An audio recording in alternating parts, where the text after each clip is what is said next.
of the handouts for Section 6. We passed them all out last week, and I didn't realize there were none left. So I do have some workbooks available if anybody needs any, but I don't have any worksheets currently, but I will get that fixed for next week.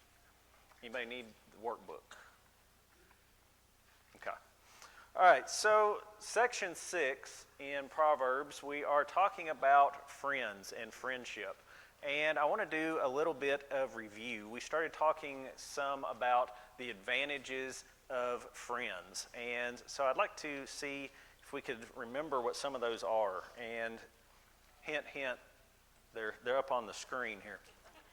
So number one, we talked about this idea that friends love each other at all times. Even though friendships can have ups and downs, you have these friends that will stick with you and give you love, give you support in your best of times and your worst of times. And we talked about examples where people have gotten through tough things because of the friendships that they have. You pick your friends, you don't pick your family. You might not have the best relationship with family, but your friends, there's a special, different kind of bond there. That goes into number two, this idea of sticking closer to a brother. Sometimes family drifts apart, but your friends are right there. You stick close to your friends. Not sure why that advanced. Rejoice the heart. Our friends lift us up. Our friends get us out of depression, get us out of bad times. When we interact with our friends, we are encouraged, we are made stronger, we're made better by these interactions with the right kinds of friends. They support us in times of trouble. How many times have you gone to a friend and you have a need, or a friend comes to you and you're able to help them with something with which they're struggling? And again, this goes back to that idea of family. You may not live anywhere near your family, but you probably live near someone that you consider a friend. So they are a good support. And it says that it sharpens the countenance. Remember, we made that reference to iron sharpening iron. Our friends can challenge us. Our friends can make us better. Who better to be honest with us than our friends? Our friends, by being honest with us, can help us be better people, better Christians. Now, if you will recall, we also had a homework assignment. And kudos to Landon, if he's here. Where is he, hiding in here somewhere? He actually did the homework assignment. He's been texting me of ideas of other things, other advantages of having friends. So before I mention that, I just want to see, does anybody else, did you come up with another example of advantages of having friends? Okay. Well, he sent to me from John 15, verse 15. I'll read this for it. It says, "No longer do I call you slaves, for the slave does not know what his master is doing, but I've called you friends, because all things that I've heard from my Father I have made known to you." So here's an example of Jesus talking about friendship, and he calls them friends. Why? Because he has shared with them what? Knowledge. Knowledge of the Lord, this holy information. So that's another advantage of friendships. We're able to share with each other this kind of thing. Now, another point to talk about is this can look one-sided, right? You know, this, what do friends do for me? This is also reciprocal. You know, if you are a friend, you are doing this thing for others. So please don't take this as, well, I need friends because it's about me, me, me, me, me. No, friendship's about us. All right. Now, let's see if we can advance here. All right. We started talking about, now, what will friends do for you? What do friends do for each other? And Proverbs is going to tell us several things that friends will do for us, or we will do for our friends. Proverbs 27, 5 and 6. Proverbs 27, 5 and 6. It's going to tell us a friend will rebuke us Well, that sounds great. Let me get a bunch of that. Open rebuke is better than love carefully concealed. Faithful are the wounds of a friend, but the kisses of an enemy are deceitful. So a friend can openly rebuke you. And it says that's better than the silent, secret embrace of an enemy, the kisses of an enemy. The enemy seeks your downfall, seeks your harm, seeks damage, or at least indifference. Your friend, though, has your best interest at heart. And so, what good does a rebuke from a friend do? What's it do to us? Yeah, it can wake us up. It can shake us up. It can make us realize we're digging ourselves a hole. We're going to listen to friends. A rebuke from a friend is a good thing. So, I jokingly said, hey, I want to get some of that. But seriously, if you are in a situation where you're doing something that is especially contrary to God's will, but something that can be detrimental to yourself, to your life, to your family, a friend's rebuke, a friend's just bringing it to your attention, a friend's discussion about it, that can make all the difference in the world. So friends can rebuke one another. It's one of the things friends do for each other. Number 2,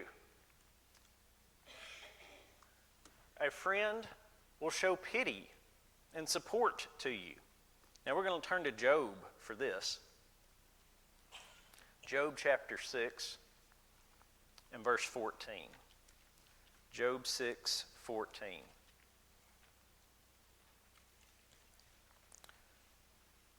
Says, to him who is afflicted, kindness be shown by his friend, even though he forsakes the fear of the Almighty.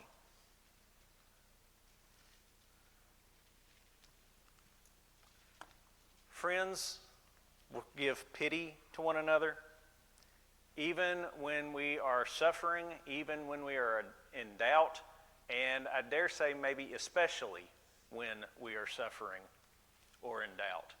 Have you ever had something happen that has challenged your faith, and a friend has helped you talk through that or work through that? Or have you ever had something happen in your life and a friend comes over or a friend calls or however you interact, and they just know that you need to be cheered up, they know that you need a conversation? Sometimes they may not even bring up the topic at hand. They could bring up anything else and just kind of get your mind off of it. I see a couple people nodding and smiling. You've probably had that experience. You may have done that for other people. That's one of the things that friends do for each other. We have pity for one another. We support one another. We're there for one another. True friends are willing and aware of those emotional needs that we have and are willing to help with that. Number 3, friends will rejoice with you. If you're having a celebration, who do you normally invite? Your friends. Why? You like them, yeah. Yeah, you, if you're having a celebration, you don't invite your enemies, obviously. At least not that you know of. You invite your friends. Why? Because whatever you're celebrating, you're happy about, your friend is probably going to be happy about that as well. I think of birthday celebrations, baby showers, all these different kind of just events that happen that we celebrate things. You get married, you send out invitations. Who do you want there? Friends, family, these people who are going to celebrate with you, who are going to rejoice with you. Friends, rejoice with one another. And we're not going to read it, but I just want to give you a bit of scripture that you can refer to. In Luke 15, just remember the woman who had lost her coin, or the man who had lost his sheep. The man who regained a lost son, what did they do? They called in their friends to share in their joy. Well, of course we do, because those are the people who are going to be joyful when good things are happening in our lives. If you get invited somewhere by a friend, be the friend and go, right? That's part of this bargain, if you will. You know, if we expect our friends to be there, rejoice with us, cheer us up, well, when they reach out to us, it's a two-way street. Any thoughts or comments so far? A lot of people here and you're all quiet. Should have brought coffee. Real friends rejoice with our successes and they're not jealous of them. How many times do you see situations or you hear about situations where people appear happy for someone, but then they turn around as soon as that person walks off and they're not happy for them. It's just a seeming. It's an illusion. But friends truly rejoice with one another. And so here we have a quote from Oscar Wilde. It says, anyone can sympathize with the sufferings of a friend, but it requires a very fine nature to sympathize with a friend's success. Jealousy is a horrible thing, and it can creep into our lives all over. And so sometimes it's a struggle, but it says here a true friend is going to be the one that is not jealous when their friend has good fortune, has success, when something good happens to their friend.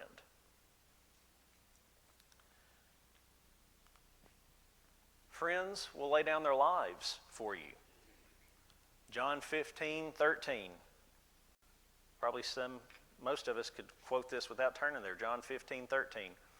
Greater love has no one than this, than to lay down one's life for his friends. So there are stories that are all around where people have sacrificed themselves to save another person, to save their friend, save someone that they cared for. We have a great example of that in Jesus.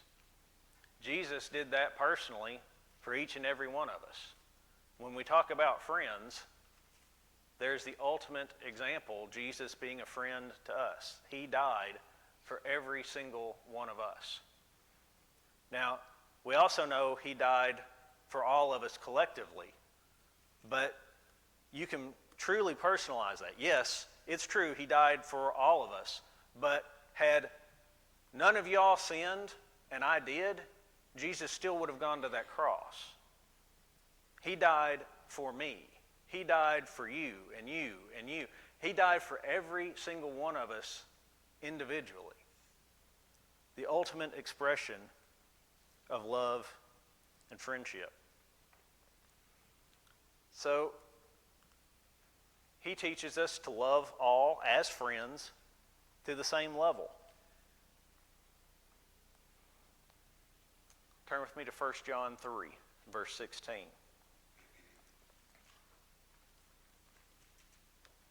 And this, I want us to think about, who do we call friend when we read this? 1 John 3, verse 16. It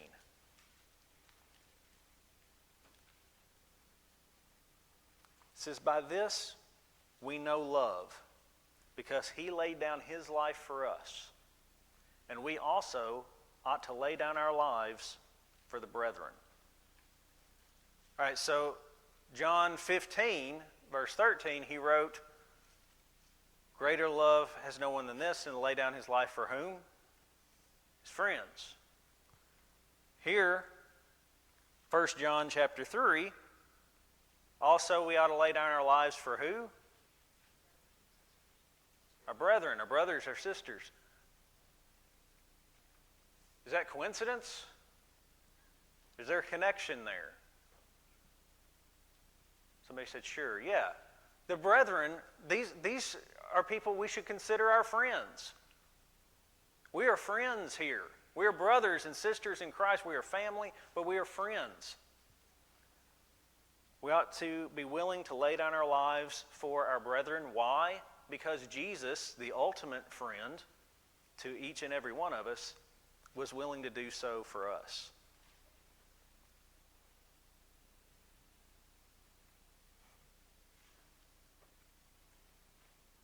Any thoughts? Is that coffee pot on? All right.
Yeah, like this might not be the time.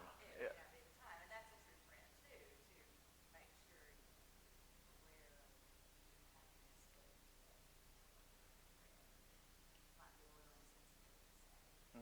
No, that's an excellent point. Excellent point. You know, it's interesting. There have been studies that have talked about some of the psychological and social ramifications of social media. And one of the things goes along with this idea is a lot of people only put positive things on social media. You know, look at this great thing that happened. Look at this wonderful thing that's going on. And so you have this bombardment of all this positivity. And if in your life you are not personally experiencing a lot of positivity, you can see all of that and think, oh my goodness, everybody else's life is great, but they're not putting all these other things that they're struggling with necessarily out there. It's all this good stuff. And so there have been a lot of people who have struggled a great deal psychologically by just having this false mindset that everybody else's life is great and perfect and mine's terrible, because look, here's the proof out here on Twitter or Facebook or whatever your social media of choice might be. And so that goes right in line with that.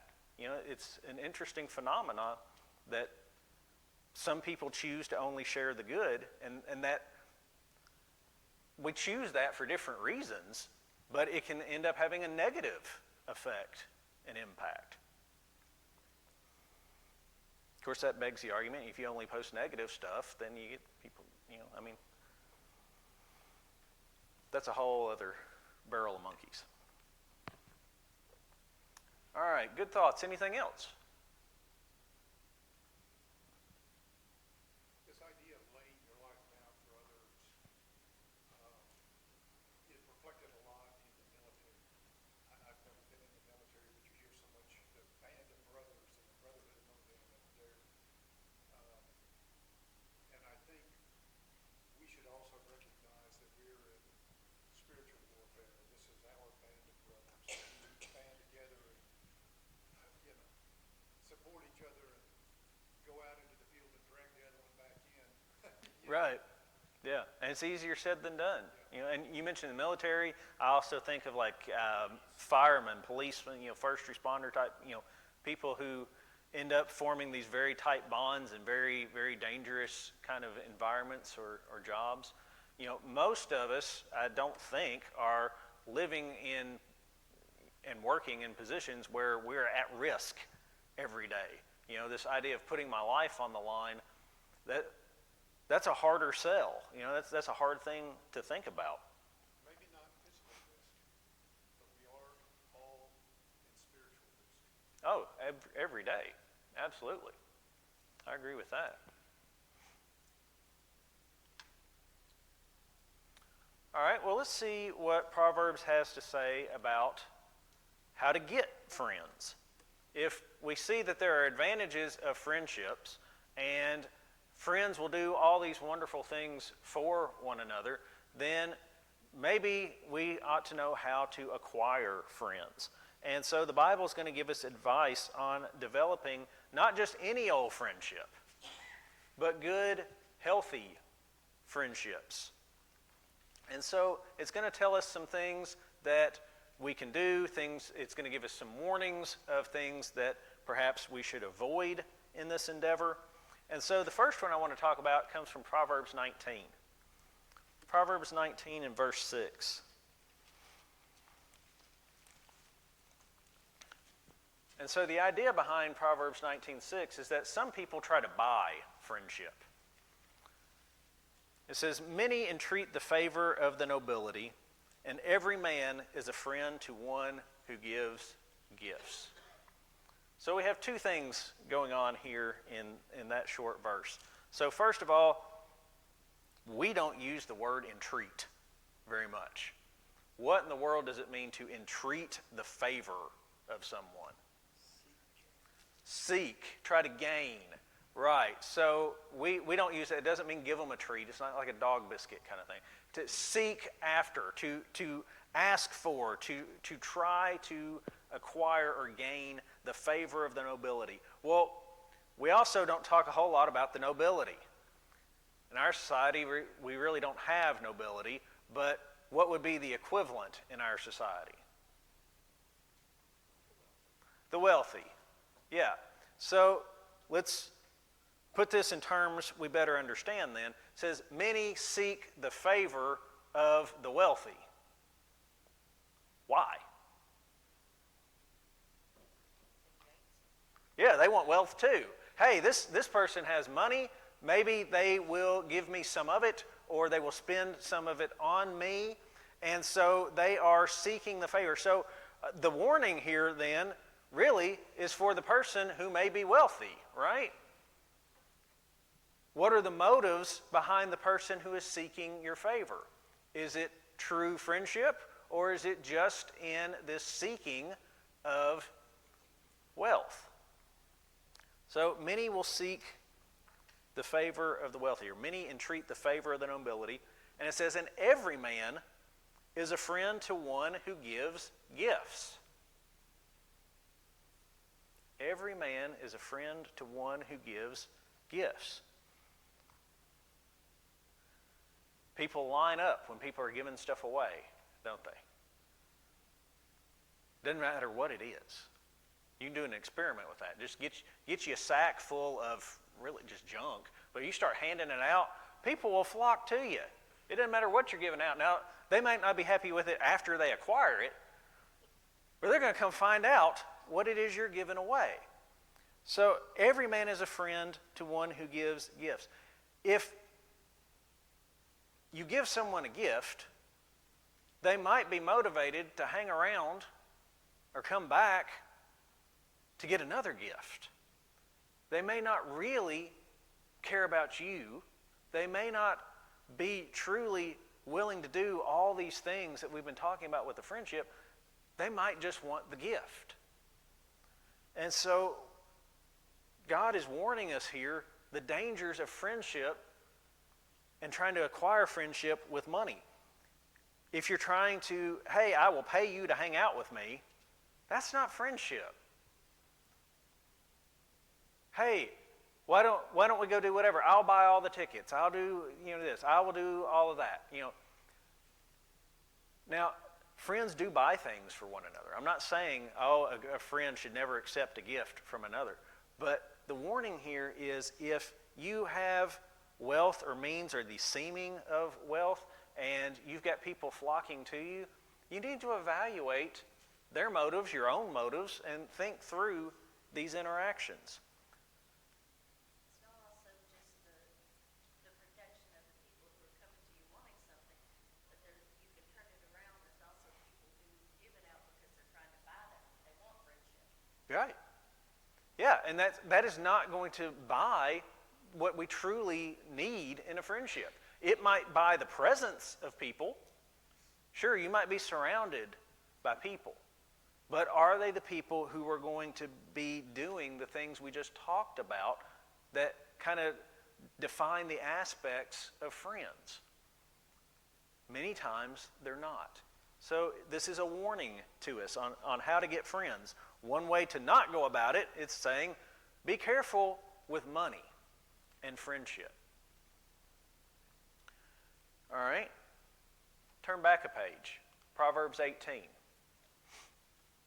All right, now this is going to sound kind of silly, but Proverbs is going to teach us that if we want friends, we have to be friendly. Seems kind of obvious, but some people struggle with this. Proverbs 18:24. A man who has friends must himself be friendly, but there is a friend who sticks closer than a brother.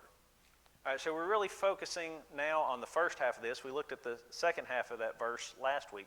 So a man who has friends must himself be friendly. What in the world does that mean?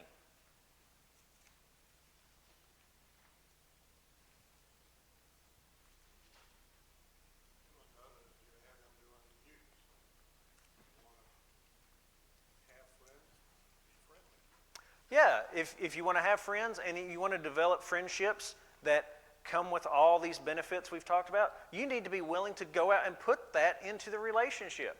You need to be willing to be honest with your friends and willing to rebuke your friends, willing to come to the aid of your friends, willing to do all these things we were talking about. You have to be friendly. You have to be willing to give and take in this relationship. It's not a one-sided deal. To be a friend, or to have friends, you have to be a friend. Now, there are plenty of situations where friendships develop and friendships fall apart because one person is willing to be the friend and the other isn't. And sometimes it takes time to figure that out, but I know of examples, you probably do too, where these friendships fall apart because one person was not willing to put into it what they needed to. They weren't friendly. They weren't the friend. They weren't willing to invest in this relationship. So we have to be willing then to do the things that we discussed earlier. And Translation of that verse, almost everything other than New King James says a man who has friends may come to ruin, which is very different. that's very different, yeah. Yeah. That's say that again. Instead of saying must himself be friendly, it says may come to ruin. Read the whole thing again. A man who has friends may come to ruin. A man who has friends may come to ruin. Or Many friends may come to ruin. Interesting. Okay, well, I was not aware of the alternate. Interesting. All right, so I'm going to give myself a homework assignment and think about that one for a little bit before I give an answer. But if anybody already has an answer you want to share with that, yes, sir. Yeah, the American Standard Version there says duty to his own destruction. And I feel like it's a kind of a mild caution is having too many friends. It's really not a friend anyway. I guess that's what they're talking about. I don't know. Could be. Quality versus quantity. Mine says companions. A man of many companions may come to ruin, but there is a friend, and there's a big difference between a companion and a friend. Mm-hmm. So a companion is somebody who keep you company, enjoy being with, things like that. And a true friend who sticks closer than that's somebody that's, like you said, that's the family you choose. Mm-hmm. So to me, those two words, they show the difference. Very different. Yeah. And going back to that idea of, people who are around you for the money or the gifts, those would be the companion kind of example. And many could be. Right. Right. Yeah. Yeah. Interesting. Somebody started this. Yes, ma'am. A little footnote in my Bible. This is a difficult verse to translate because of confusion over an ambiguous Hebrew word translated here as be friendly. This translation takes it to mean to make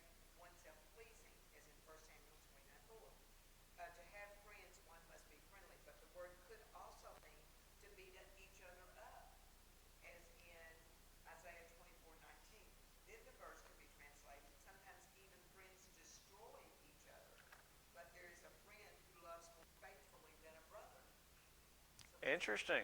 All right, so we've got a word that can be translated to mean completely opposite things. It almost sounds like it was written in English. You know, we have plenty of words like that, right? Yeah, very interesting. Charles, thinking like Job's friends, they start off really great, and by the end of it, it's not going so well with their friendship. Yeah, yeah, absolutely. Absolutely. So Job's friends, yeah, that's a great example. All right. Sorry.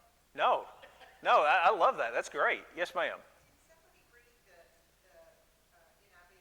One who has unreliable friends soon comes to ruin, but there's a friend who sticks closer than brother. So unreliable friends. Interesting. Okay, unreliable. You know, that goes back to that idea of the companion. You know, they're not really that true friendship. They're not invested. All right, coffee's kicking in. This is great. Yes. This all just makes me think about, I think most of us at some time in our life have had an experience where people we thought were our friends, when the times got rough, suddenly those people were nowhere to be found. And you all always have, hopefully, always still had a few that were still there with you no matter how difficult it was or unpleasant or embarrassing or whatever it might be to be your friend. And it just makes me think about that. Those that stick closer than a brother, or those that would still be there, even if maybe you did something really bad and got caught, and they were like, okay, you know, who's going to be your friend now? Yeah. Yeah. Great example. Anything else? This is great.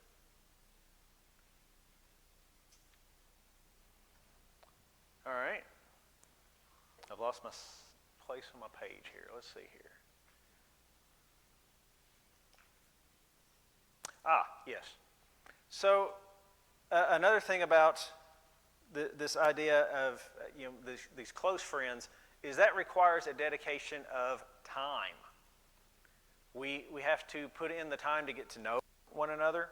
We have to put in the time to help one another, to serve the needs of one another. You know, there's an old saying, old friends don't come easy. Of course not. How do you get an old friend? It's in the name, right? The time. It takes effort. It takes a lot of work and dedication to develop an old friend or this really close friend.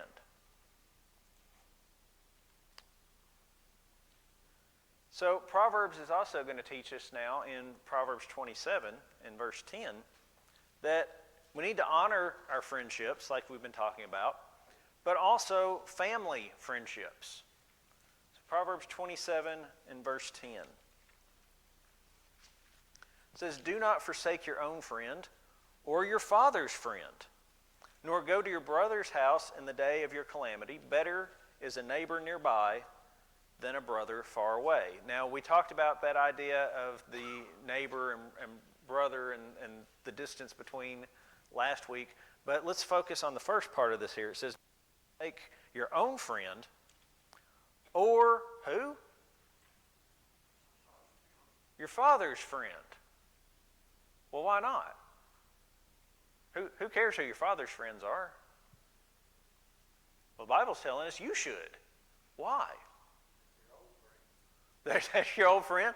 Yeah, so, you've got a lot of layers to this. So